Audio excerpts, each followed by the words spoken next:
Мына қазақтың ғұламасы мәшһүр жүсіп дін жайында, Құдайға жағу мынау жайында мынадай пікір айтады.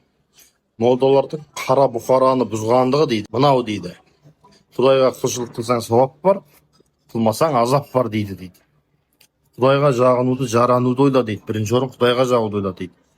Қош, бұл пенде ол сөзі шын көрді, сауап аламын деп құлшылық қылды.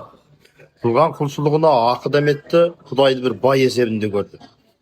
Ақы берсе жұмысын қылмақ, бермесе қылмақшы емес. Ой, Құдайсы пенде жұмысына үйлеспекші ме?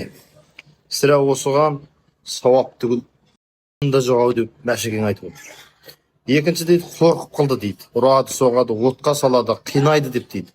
Еркімен емес, қорқумен қылған іс жұмыс орынға тұра ма? Бұл да орынға тұрмайды, босқа қиналу. Ал Құдайға жағуға келсек, қазақ дейді.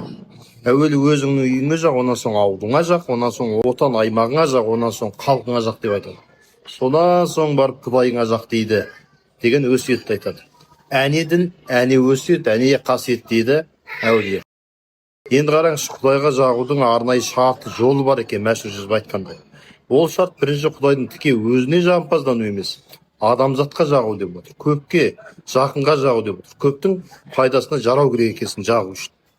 Көпке жаққан адам Құдайға жағады, себебі сол көпті адамзатты Құдай абайша айтқанда махаббатпен жаратып отыр. Ал Құдайдың махаббат қылғанына сен махаббат қылып қызметіне жарасаң, Құдай сені сүймей қайтсын. Тағы да Абайдың адамзаттың бәрін сүй бауырым деп дейтін тұсы осы тұс. Хакімнің мазлумға жаның ашып шын күйсін, қарекет қылып пайдасы көпке тисін. Көптің қамын әуелден Тәңір ойлаған. Мен сүйгенді сүйді деп ең сүйсін дегенде тура осы. Енді бұл Шәкәрім Қазы айтады, адамдық борышын халқыңа қызмет қыл, ақ жолдан айнымай ар сақта оны біл. Немесе қайтадан қайырлы қауымға келмейсің, барыңды нәрін тірлікте бергейсің. Ғибрат олар артыңа із қалдырсаң, шын бақыт осындық мәңгілік өлмейсің. Деуде жоғарыда қойды құптайды, мәшһүр Шәкәрім Абайдың ойы бір жерден шығып отыр. Адамның өмірге келгендегі ең негізгі миссиясы адамшылықтың борышын қайтару. Ал сол борыш арқылы Құдайға ұнамды болатынын айтып отыр.